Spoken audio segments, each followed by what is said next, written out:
Olá, pessoal, tudo bem com vocês? Sejam bem-vindos a mais uma Cromatina Class. E hoje, na Cromatina Class de número 114, nós vamos discutir a respeito das dietas hiperproteicas e o perfil de testosterona dos nossos pacientes. Eu sou Tatiane Fuji, sou nutrigeneticista e estou aqui com vocês todas as segundas-feiras para falar sobre algo relacionado à medicina, à nutrição, à genética e à saúde dos nossos pacientes. Para hoje, eu escolhi esse tema principalmente porque nós estamos em novembro, nós estamos nos referindo à saúde do homem. Mas eu encontrei um artigo e também um comentário super interessante sobre algumas revisões sistemáticas e alguns estudos eu queria muito compartilhar com vocês, mas pensando em compartilhar, já compartilha esse conteúdo, já assina aqui também, já coloca o seu like, o seu joinha, já ativa também as notificações para você me ajudar a fazer o canal também crescer. Bom, hoje eu quero falar com vocês a respeito de um comentário, né, sobre as dietas com alto teor de proteínas e o perfil de testosterona. A gente sabe que o mês de novembro ele é um mês de referência e de consciência sobre a saúde do homem. E aí eu estava aqui pesquisando alguns artigos, pesquisando aqui alguns trabalhos para falar com vocês nesse mês de novembro e eu encontrei um artigo bem interessante, principalmente em referência à própria testosterona. Só que ele não faz uma menção somente para homens, e sim para o público adulto como um todo. Então, eu quero aqui discutir com vocês um perfil importante, porque muitas vezes o que a gente observa na prática, muitos pacientes vêm na clínica consumindo uma alta quantidade de proteínas. E aí eu já quero mencionar com vocês o que seria essa alta quantidade de proteínas, é o que o artigo ele também se refere. Quando a gente pensa, por exemplo, nas dietas, e eu estou falando aqui referenciando o artigo que depois eu vou colocar aqui para vocês nos comentários. Quando a gente fala aqui da dieta rica em proteínas, uma dieta, na verdade, high protein diet, uma dieta com alto teor de proteínas, a gente está falando em maior que 3,4 gramas por quilo de peso. Então, é algo bem individualizado. A gente não está falando de percentual, a gente não está falando de um consumo geral, estou falando de algo que foi preconizado de indivíduo para indivíduo de acordo com o peso corporal. E isso pode ter um impacto importante no perfil de testosterona, o que seria, por exemplo, muito contraditório quando a gente pensa em dietas com alto teor de proteínas e pensa também em uma hipertrofia e pensa também em regulação hormonal, uma vez que eu tenho ali proteínas entregando peptídeos, entregando aminoácidos que serão importantes também para a síntese, por exemplo, de hormônios, de neurotransmissores. Então, o que, que o artigo ele coloca como essa dieta? Primeiro, ele faz um parênteses, né? Porque a gente precisa considerar que, por exemplo, uma dieta convencional chamada de high protein, uma dieta que já tem um alto teor de proteínas, está entre 1,8 gramas a 3 gramas de proteínas por quilo por dia. E aí eu já quero fazer uma perguntinha para vocês. Quanto vocês estão comendo de proteínas por dia? Já fez o cálculo? Você que é profissional da área da saúde e pode fazer o cálculo, já fez o seu cálculo? Você que é paciente, só nutricionista, já te indicou o cálculo de quanto você está consumindo de proteínas? Não consuma nada além ou aquém daquilo que ela pediu, certo? E aí eles colocam aqui também algo bem interessante. Então, uma dieta média high protein, ela fica de 1,8 a 3 gramas por quilo de peso. Nos estudos, eles observaram que o high, né, o alto, gira ali em torno de 3,4. E aí eles fazem um outro parênteses, pensando também em indivíduos saudáveis, tá, gente? E aí o que, que eles colocam? Eles colocam que, por exemplo, então, o very high, que é o muito alto, 3,4. O high fica entre 1,8, 1,9 a 3,4. O moderado fica entre 1,25 a 1,9 e o baixo acima de 1,25, tá? A gente sabe que não estão incluídos pacientes, por exemplo, com doença crônica renal ou doença renal aguda, então não estão incluídos porque são tratamentos diferenciados e a gente tem que ter ali um consumo adequado de proteínas. Mas estou falando de uma população saudável, adulta saudável, tá? Então isso também depende da faixa etária, então como tem alguns vieses, a gente também observa somente em homens, foi o que o propósito do estudo ele fez. Então, ele contemplou aqui uma compilação dos estudos, mostrando principalmente qual seria, então, por exemplo, o impacto de uma dieta high em proteínas em relação ao perfil de testosterona. Então, é o que a gente precisa chamar muita atenção.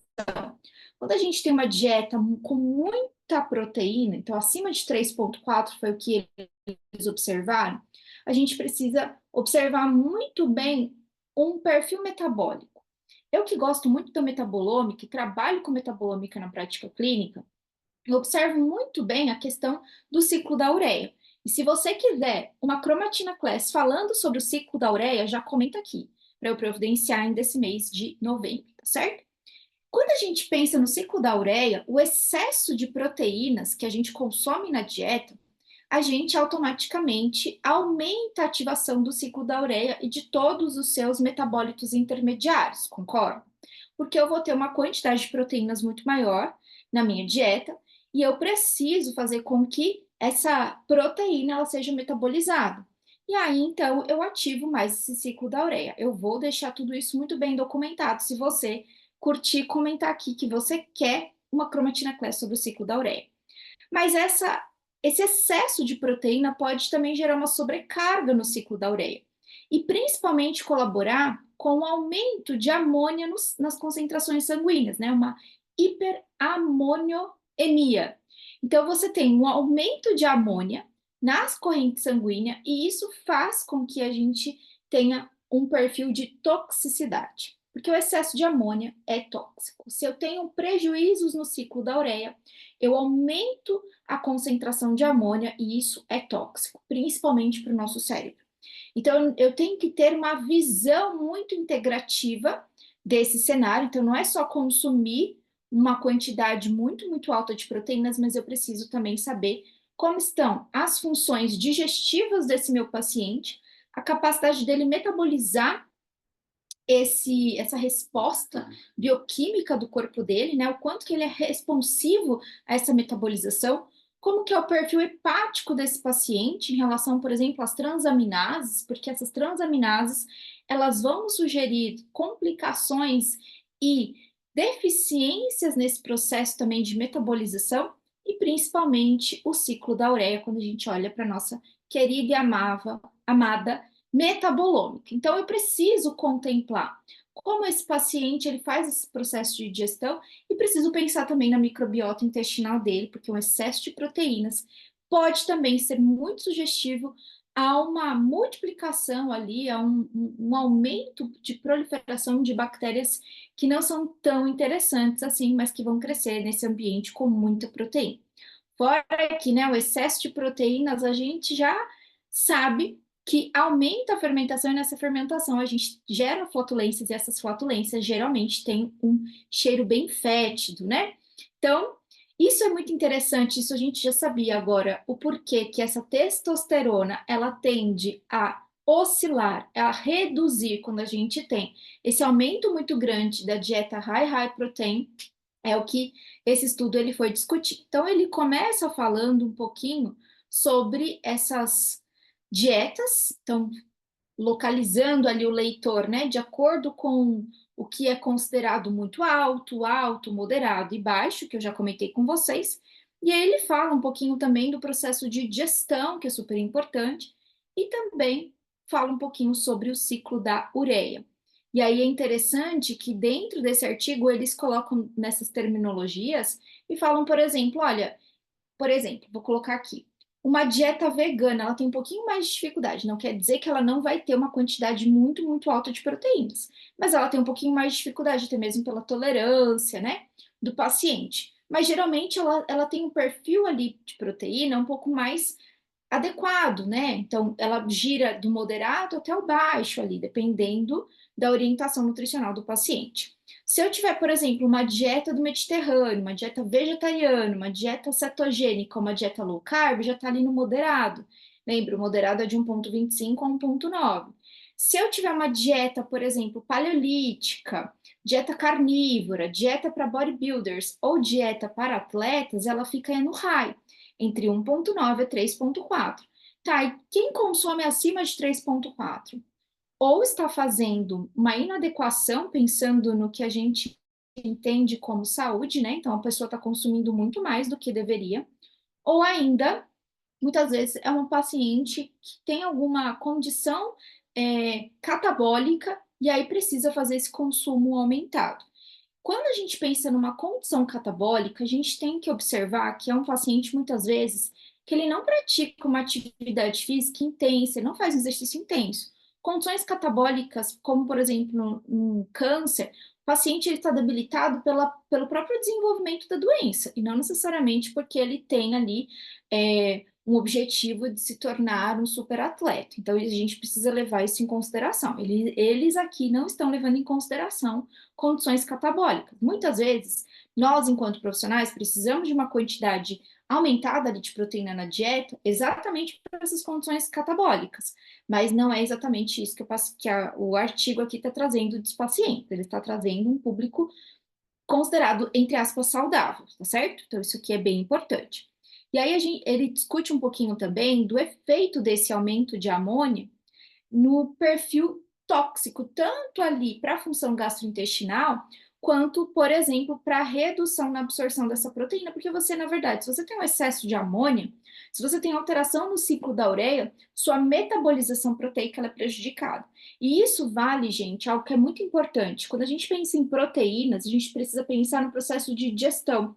E esse processo de digestão mais importante ocorre, por exemplo, no estômago, onde eu tenho principalmente a ativação, né, de HCl, de ácido clorídrico, e também eu tenho a ativação de pepsina, que vai começar esse processo de digestão, que vai continuar e finalizar lá no intestino.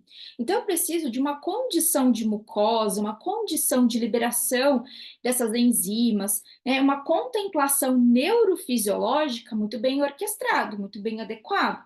Se eu tenho um paciente, por exemplo, que tem uma gastrite, que não está em tratamento, um paciente que tem uma úlcera, que não está em tratamento, um paciente que tem uma hipocloridria, que nem sabe, não está em tratamento, ou um paciente que tem algum problema de absorção, um paciente que tem problemas digestivos, então suco pancreático, suco, a própria, né, o perfil ali das enzimas que vão ajudar na digestão, então pepsina, né, todas essas enzimas juntas podem dificultar o processo de digestão. E aí eu preciso pensar nesse paciente como um todo, certo?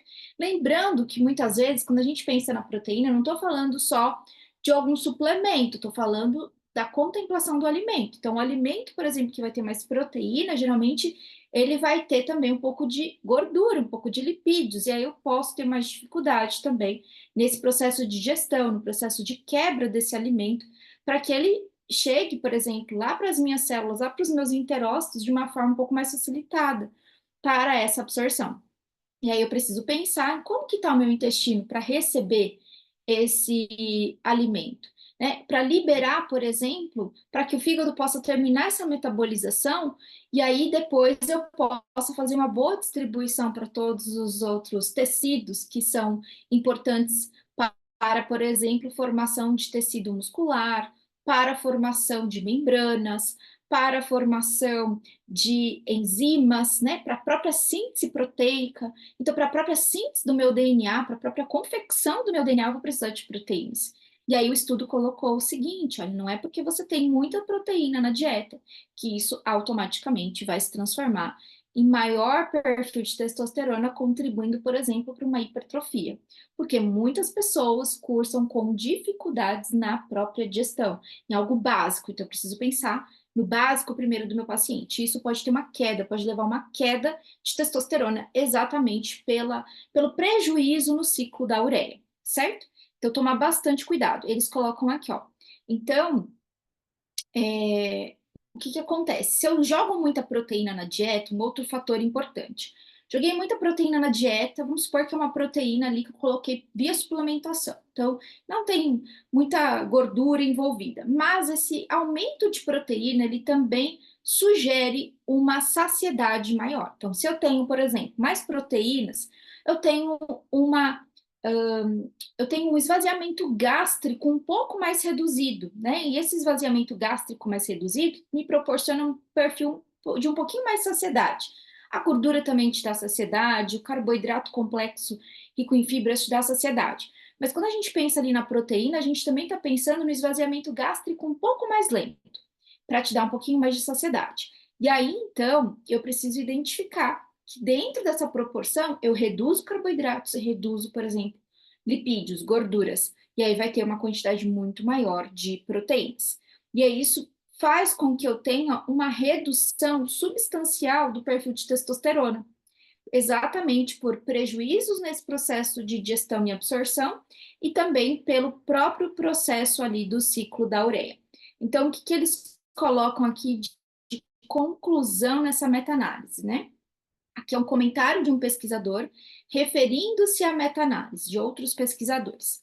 Então, realmente, tem estudos relevantes na literatura que indicam que as dietas com maior que 3,4 gramas de proteína por dia podem diminuir o perfil de testosterona, mas as dietas que têm abaixo de 3,4 não têm o mesmo efeito.